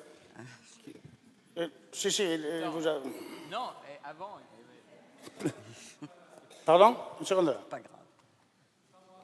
Non? Ça marche pas, le truc? Si. Allô, allô? Alors, Oui, j'ai beaucoup de sympathie pour la cause de l'indépendance catalane. Je suis moi-même d'origine catalane, mais français depuis longtemps. La question, les derniers développements ont montré qu'il y a aussi beaucoup de Catalans en Catalogne qui ne sont pas pour l'indépendance. Ils l'ont montré, y compris dans les urnes, grâce à des élections qui ne sont pas légitimes, certainement, mais qui ont eu lieu. Alors, ma question, c'est comment le mouvement indépendantiste catalan peut faire pour élargir sa base et pour s'adresser à toutes ces personnes, certainement de très bonne foi, qui ne rejoignent pas vos idéaux. Moi, je dirais réfléchir et débattre et se mettre en question nous-mêmes. Moi, je trouve que le mouvement indépendantiste aussi doit être critique avec lui-même, moi, je crois que l'indépendance n'a un sens que si ça sert à quelque chose, que si ça sert à faire une société meilleure. Tu vois, donc, moi, je crois que dans cette idée de profiter l'idée de l'indépendantisme pour un procès constituant, ça veut dire débattre entre tous, qu'est-ce qu'on croit, qu'on va réinventer. Ça peut sembler un peu enfantin, un peu innocent, mais c'est quand même énorme. Hein? C'est quand même énorme de pouvoir avoir la possibilité de réinventer une nouvelle constitution, un nouveau accord social pour nous tous. Moi, je trouve que, voilà, réfléchir, débattre, essayer de convaincre les autres, et voilà. C'est la discussion maintenant, hein, c'est le débat, c'est la difficulté, c'est pas d'accord. Mais il y a plusieurs points de vue pour aller vers ces questions. La première, c'est que jusqu'à ce qu'il n'y ait pas un référendum, on ne saura pas qui est pour et qui est contre.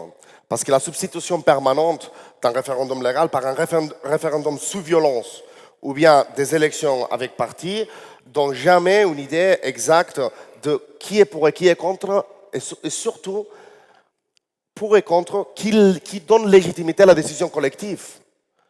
Parce que tu peux être contre l'indépendance, mais en faveur d'un référendum accordé, enfin, pour y voter contre, mais pour accepter les résultats. Et ça c'est impossible de s'exprimer.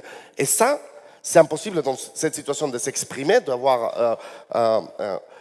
parce que l'État sait que c'était le dernier dessin que j'avais mais je vais vous le raconter par le dessiner. En tout cas, toutes les enquêtes des dernières ans, la moyenne, non, on fait la moyenne, montrent un chiffre que Le sondage. Les sondages disent qu'en Espagne, pas en Catalogne, en Espagne, 42%, ça c'est la chiffre la plus haute l'année dernière, 42% sont à faveur de l'idée que la Catalogne décide ça démocratiquement dans un référendum. 42% des Espagnols. Des Espagnols, pas des Espagnols, de tous les citoyens de l'État espagnol. Quand on dit les Espagnols, c'est ça, les citoyens de l'État espagnol. C'est d'accord qu'il y a un référendum sur les Catalans. 74% des Catalans, des citoyens qui habitent en Catalogne, sont en faveur d'organiser un référendum pour décider ça de façon démocratique. Même s'ils voteraient non. Mais 50% sont en faveur de l'organiser. Ça c'est avant le 1er octobre, hein, mais c'est une moyenne qui s'est répétée les dernières années. 50% sont en faveur de l'organiser même sans permission de l'État, plus 23% en faveur de l'organiser, mais accordé avec l'État. Ça donne une majorité énorme. Contre un 22% qui sont contre l'organisation du référendum, jamais. Que ce soit, rien. Mais si tu organises un référendum accordé, et tu fais voter ces 75%, presque 75%, dont la majorité sont indépendantistes, 2 tiers sont indépendantistes, tu as un référendum légal accordé avec une participation très haute qui donne la victoire aux indépendantistes avec la légitimité de ceux qui comprennent que les choses doivent se décider démocratiquement. Je ne sais pas si je me raconte. Ça, c'est un point de vue. Mais ça c'est l'obsession de l'État espagnol pour que jamais puisse se passer. Jamais puisse se compter aussi. Il y a des gens qui ont voté le parti citoyen, Ciudadanos, non, qui est très contraire à l'indépendance, mais parce qu'ils ont voulu exprimer qu'ils sont contre l'indépendance, mais pas forcément contre le référendum, mais ils n'ont pas eu l'option. Bon, parce qu'il n'y a pas eu... alors, c'est un peu... Mais c'est un fait vrai, un vrai fait,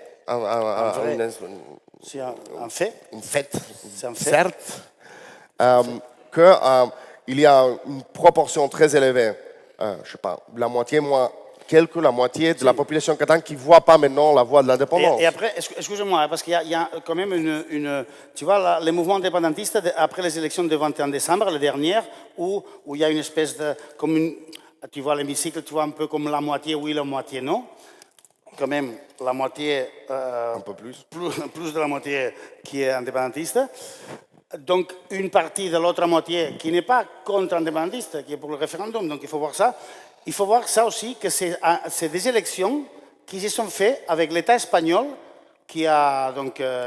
Puigdemont, le président, il s'est cassé, les autres ils ont mis en prison. Ils ont dit, bon, maintenant, l'élection, très vite, en un mois, et ça, je vous assure, hein, toutes les télés, même les télés, la Sexta, qui a priori sont plus de gauche, toutes les télés de l'État faisons le même message. Le message, bon, ça y est, l'indépendantisme c'est fini, mais non pas autre chose. Mais en France, vous aussi, vous avez entendu ça partout. Bon, ça y est, on va se calmer, c'est fini, mais non la normalité, Donc, ça c'était une campagne encouverte pour tous les partis constitutionnalistes. D'accord? Alors, donc, les partis indépendantistes, ils n'ont fait aucune campagne. Un leader, il était à Bruxelles, l'autre, il était en prison. Il n'y a presque pas eu de campagne des mouvements indépendantistes. Et pourtant, ils ont fait la moitié, plus un petit peu. C'est-à-dire que, tu vois, l'indépendantisme était un peu déçu parce que nous, on voulait faire en 70%, tu vois. Mais en fait, après, avec le temps, on se rend compte que jamais Ciudadanos et la droite la plus ringarde du monde, jamais ils auront des élections plus favorables que celles qu'ils ont eues.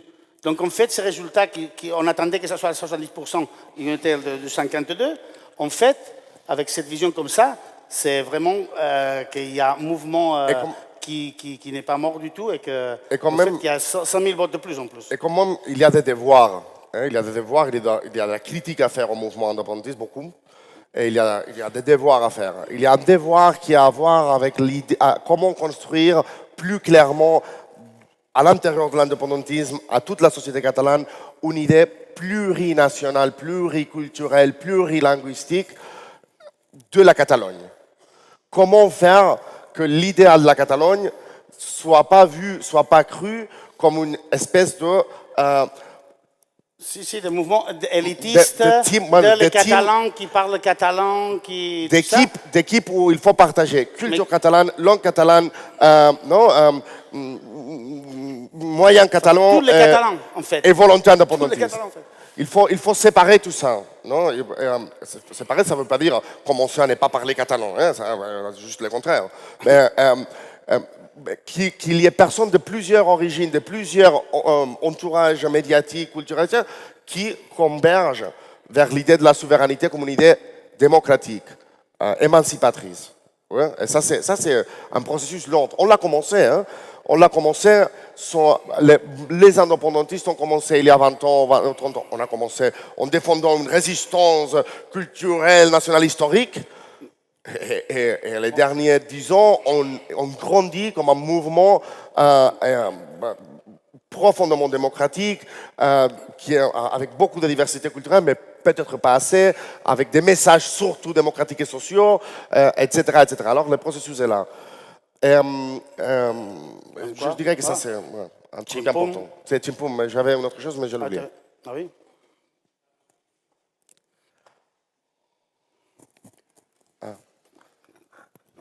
Ça marche pas? Ouais.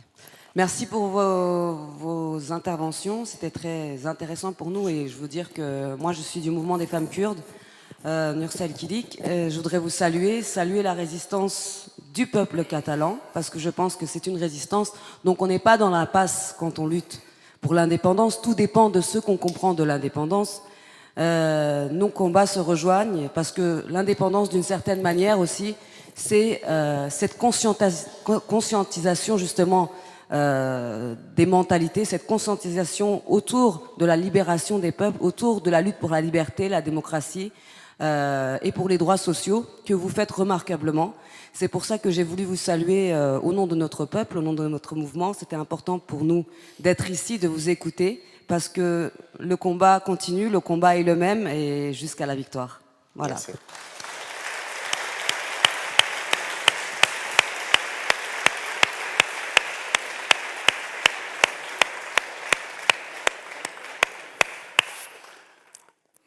Havent-hi curs al món... perdona, això és en català, és veritat.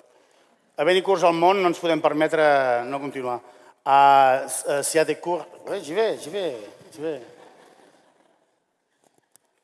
En sachant qu'il y a des Kurdes, un peuple comme le peuple kurde dans le monde, nous, on n'a pas le droit d'arrêter. On doit Qué continuer. bonito.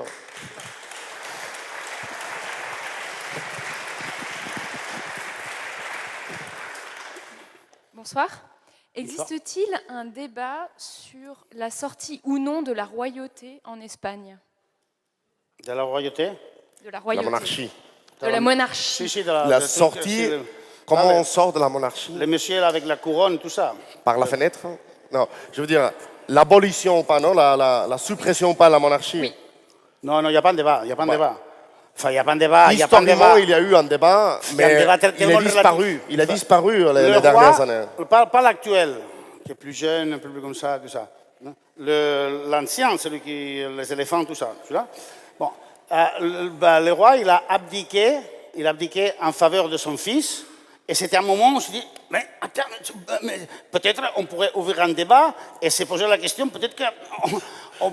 Poum, il est déjà nommé. Ah bon, d'accord, c'est fini le débat. Il y a eu un débat.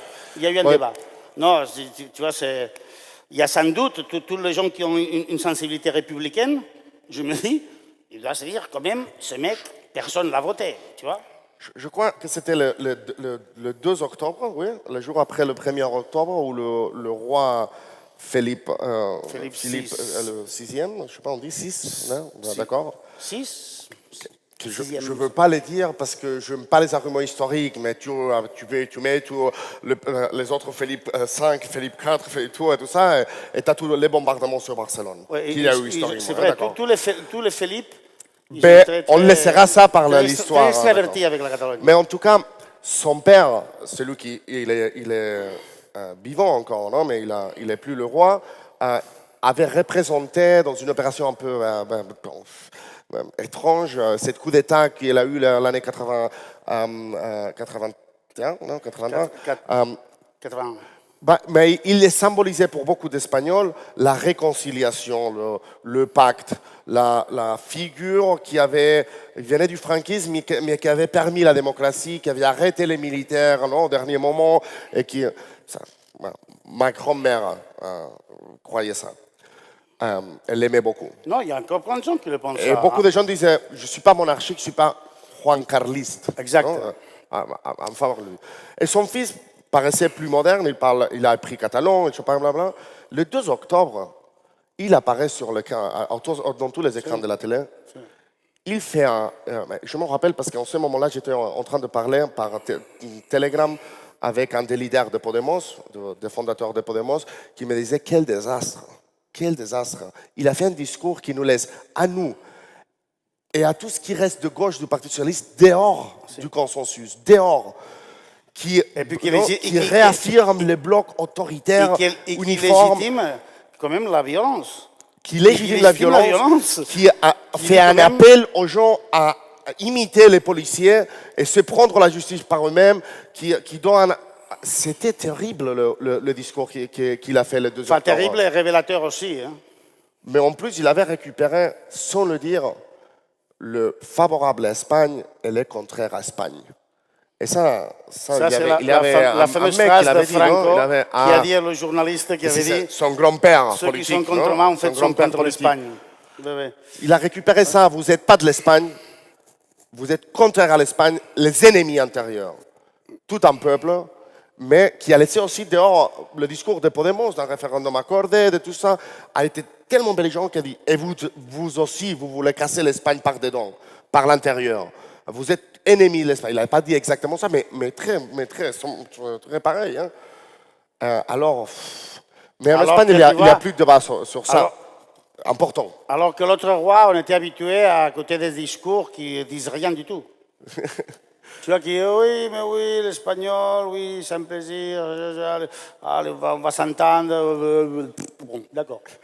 Mais celui-là, non. Celui-là, il a dit, il y a une partie quand même qu'il faut quand même réprimer, hein, parce que ça,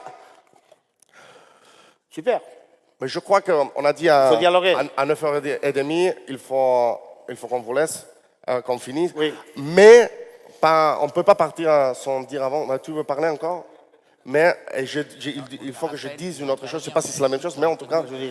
Juste une annonce. Je vous rappelle que le CEDER, c'est un mouvement de base. Donc, on a aucun financement des partis politiques, des personnes. Donc, si dans la mesure de vos moyens, vous pouvez nous faire un don pour financer ce genre d'activités, on vous remercie énormément. On est là à la sortie, quelques copains du CEDER avec des cagnottes comme celle-là. Donc, merci beaucoup de votre participation. La dernière chose. Demain... on s'en va le matin et on s'en va dans un pays c'est 8 mars, où il y a 8 mars, comme partout dans le monde. Je ne sais pas si en France aussi, mais en Catalogne et dans l'État espagnol, il y a une grève générale convoquée par le mouvement populaire féministe des femmes qui va avoir, je crois, beaucoup de succès, qui est une des grandes vagues de mobilisation qui a grandi beaucoup les dernières, des changements de la société, des trucs très profonds dans la société qui a grandi beaucoup, catalane aussi, qui est très fort en Catalogne, dans d'autres parties de l'Espagne aussi. Alors demain, on retourne dans une Catalogne féministe, en grève, on lutte, et dans la rue une autre fois. Pour les femmes, voilà. Et attention, enfin, on n'a pas fini. Je m'entends pas. Ah bon? Oh non. Une seconde, donc, va vous dire un petit truc. Comme c'est presque la journée des femmes, je prends la parole. Je voulais juste vous dire que, donc bon, la cagnotte déjà. Les lacets jeunes, c'est pour les prisonniers politiques. En fait, j'ai même pas fini de dire quoi. Donc parce que voilà, il y a des gens qui sont encore en prison. Sinon, vous pouvez nous trouver le CEDER, l'ANC, la CUP. On sera ce week-end à la Bellevilloise, au salon anticolonial. On aura un stand. On sera aussi dans le débat qui se tiendra le dimanche. Donc c'est samedi et dimanche, on sera dans un stand au salon anticolonial à la Bellevilloise. Et de même, l'ANC a organisé aussi, fait un appel pour les prisonniers politiques et pour la démocratie le dimanche même, je crois.